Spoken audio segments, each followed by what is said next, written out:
1949 বা বিশ্ববিদ্যালয় শিক্ষা কমিশন অত্যন্ত গুরুত্বপূর্ণ। আপনার সুবিধার্থে নিচে 50টি গুরুত্বপূর্ণ প্রশ্ন ও উত্তর দেওয়া হলো। কমিশন সংক্রান্ত মৌলিক তথ্য 1। রাধাকৃষ্ণন কমিশনের অপর নাম কি? বিশ্ববিদ্যালয় শিক্ষা কমিশন, ইউনিভার্সিটি এডুকেশন কমিশন। 2. এই কমিশন কবে গঠিত হয়? 1948 সালের 4 নভেম্বর। 3. কমিশনের সভাপতি কে ছিলেন? সর্বপল্লী রাধাকৃষ্ণন। 4. স্বাধীন ভারতের প্রথম শিক্ষা কমিশন কোনটি? রাধাকৃষ্ণন কমিশন। 5. কমিশন কত সালে রিপোর্ট জমা দেয়? 1949 সালের 25 আগস্ট। 6. কমিশনের মোট সদস্য সংখ্যা কত ছিল? 10 জন। 7. কমিশনে কতজন বিদেশি সদস্য ছিলেন? 3 জন।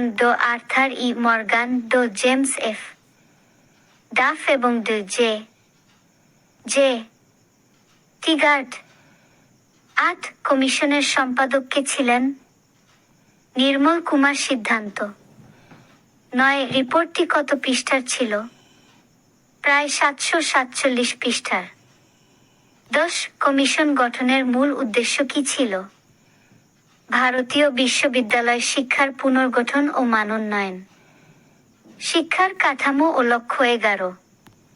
কমিশন উচ্চশিক্ষার কয়টি লক্ষ্যের কথা বলেছে? প্রধানত 7টি লক্ষ্যের কথা বলা হয়েছে, যেমন গণতন্ত্রের প্রশিক্ষণ, আত্মিক উন্নয়ন ইত্যাদি। 12. উচ্চশিক্ষার স্তর কয়টি? 3টি, স্নাতক, স্নাতকোত্তর এবং গবেষণা। 13. স্নাতক ডিগ্রি কোর্সের মেয়াদ কত বছর করার প্রস্তাব দেওয়া হয়? 3 বছর। 14. ইন্টারমিডিয়েট স্তর সম্পর্কে কমিশনের মত কি ছিল? ইন্টারমিডিয়েট স্তর তুলে দেওয়ার কথা বলা হয়। 15. কমিশন শিক্ষার কোনো মাধ্যম ব্যবহারের কথা বলে? আঞ্চলিক ভাষা বা মাতৃভাষা। 16. কমিশনের মতে উচ্চশিক্ষার প্রধান ভাষা কি হওয়া উচিত? ইংরেজিকে তৎক্ষণাৎ না সরিয়ে তা সংযোগকারী ভাষা হিসেবে রাখার প্রস্তাব দেওয়া হয়। 17. কমিশন কি ধর্মীয় শিক্ষার কথা বলেছিল? হ্যাঁ, তবে তা ছিল সার্বজনীন নৈতিক ও আধ্যাত্মিক শিক্ষার প্রেক্ষাপটে। 18. শিক্ষাবর্ষে কতদিন পঠন পাঠনের কথা বলা হয়েছে? 180 দিন, পরীক্ষার দিন বাদে। 19. কমিশনের মতে আদর্শ ছাত্র সংখ্যা কত হওয়া উচিত? একটি কলেজে সর্বোচ্চ 1500 এবং একটি বিশ্ববিদ্যালয়ে 3000 জন। 20. শিক্ষক ও ছাত্রের অনুপাত কত হওয়া উচিত? 1:20। শিক্ষক ও মূল্যায়ন ব্যবস্থা 21। কমিশন শিক্ষকদের কয়টি শ্রেণীতে ভাগ করে? 4টি, অধ্যাপক, পাঠক, প্রভাষক এবং প্রশিক্ষক। 22. শিক্ষকদের অবসরের বয়স কত করার প্রস্তাব দেওয়া হয়? 7 বছর, বিশেষ ক্ষেত্রে 64 বছর। 23. মূল্যায়ন ব্যবস্থায় কমিশন কি প্রবর্তনের কথা বলে? Grading system. 24. কমিশন কি মৌখিক পরীক্ষার পক্ষে ছিল? হ্যাঁ, স্নাতকোত্তর স্তরে। 25. শ্রেণীকক্ষে উপস্থিতির হার কত হওয়া উচিত? 75%। গ্রামীণ বিশ্ববিদ্যালয় ও কারিগরি শিক্ষা 26 গ্রামীণ বিশ্ববিদ্যালয় রুরাল ইউনিভার্সিটি স্থাপনের সুপারিশ কোন কমিশন করে? রাধাকৃষ্ণন কমিশন। 27. গ্রামীণ বিশ্ববিদ্যালয়ের নিচের স্তরের নাম কি? গ্রামীণ কলেজ। 28. রাধাকৃষ্ণন কমিশন কোন ধরনের শিক্ষার উপর বেশি জোর দেয়? বৃত্তিমূলক ও কারিগরি শিক্ষা। 29. কৃষি শিক্ষার জন্য কোন প্রতিষ্ঠান স্থাপনের কথা বলা হয়? কৃষি বিশ্ববিদ্যালয়। 30. প্রকৌশল শিক্ষার উন্নতির জন্য কি গঠনের প্রস্তাব দেওয়া হয়? কারিগরি শিক্ষা প্রতিষ্ঠান। প্রশাসনিক ও আর্থিক সুপারিশ 31। ইউনিভার্সিটি গ্র্যান্টস কমিশন গঠনের সুপারিশ করে কোন কমিশন? রাধাকৃষ্ণন কমিশন। 32. এর পূর্ণরূপ কি? University grants commission. 33 শিক্ষা কোনো তালিকার অন্তর্ভুক্ত করার প্রস্তাব দেওয়া হয়। যুগ্ম তালিকা কনকারেন্ট লিস্ট। 34 বিশ্ববিদ্যালয়ের প্রধান প্রশাসক কে হবেন?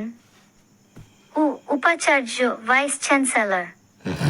35 উপাচার্যের কার্যকাল কত বছর করার প্রস্তাব দেওয়া হয়? 6 বছর।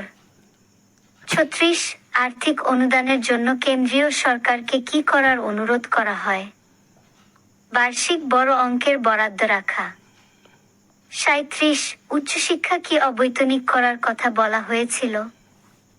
না, তবে মেধাবীদের জন্য বৃত্তির কথা বলা হয়েছিল। 38 মহিলা শিক্ষার জন্য পৃথক বিশ্ববিদ্যালয় কি বাধ্যতামূলক ছিল? না, তবে সহ শিক্ষার উপর জোর দেওয়া হয়। 39 কমিশনের মতে টিউটোরিয়াল ক্লাস কেন প্রয়োজন? ছাত্রদের ব্যক্তিগত সমস্যার সমাধান ও নিবিড় পাঠের জন্য। 40 গবেষণার জন্য কি ধরনের পরিবেশের কথা বলা হয়েছে? পূর্ণ স্বাধীনতা ও পর্যাপ্ত গবেষণাগার। বিবিধ প্রশ্ন 41 কমিশনের রিপোর্টে অধ্যায় সংখ্যা কত ছিল? 18টি। 42 রাধাকৃষ্ণন কমিশন কি মাধ্যমিক শিক্ষা নিয়ে আলোচনা করেছে? না, এটি কেবল উচ্চশিক্ষা নিয়ে। 43 কমিশনের একজন ভারতীয় সদস্যের নাম বলুন। মেঘনাদ সাহা। 44 কমিশনের মতে সাধারণ শিক্ষার জেনারেল এডুকেশন উদ্দেশ্য কি?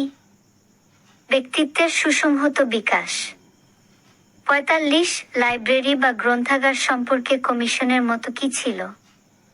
বিশ্ববিদ্যালয় বাজেটের অন্তত কোয়ার্টার 6% গ্রন্থাগারের জন্য বরাদ্দ রাখা। 46 ছাত্র কল্যাণ বোর্ড গঠনের কথা কে বলেন? রাধাকৃষ্ণন কমিশন। 47 কমিশন কি সান্ধ্যকালীন কলেজ সমর্থক ছিল? হ্যাঁ, কর্মরতদের শিক্ষার সুযোগ দিতে। 48 পরীক্ষা সংস্কারে কমিশন কিসের উপর গুরুত্ব দেয়? বস্তুনিষ্ঠ বা নৈর্ব্যক্তিক অবজেক্টিভ প্রশ্নের উপর। 49 এই কমিশনের সুপারিশের ভিত্তিতে ভারতে প্রথম কোনো বড় শিক্ষা আইন পাস হয়? 1956 সালের ইউজিসি আইন অ্যাক্ট। 50 রাধাকৃষ্ণন কমিশনের প্রভাব কি? ভারতের আধুনিক উচ্চশিক্ষা ব্যবস্থার ভিত্তিপ্রস্তর স্থাপন।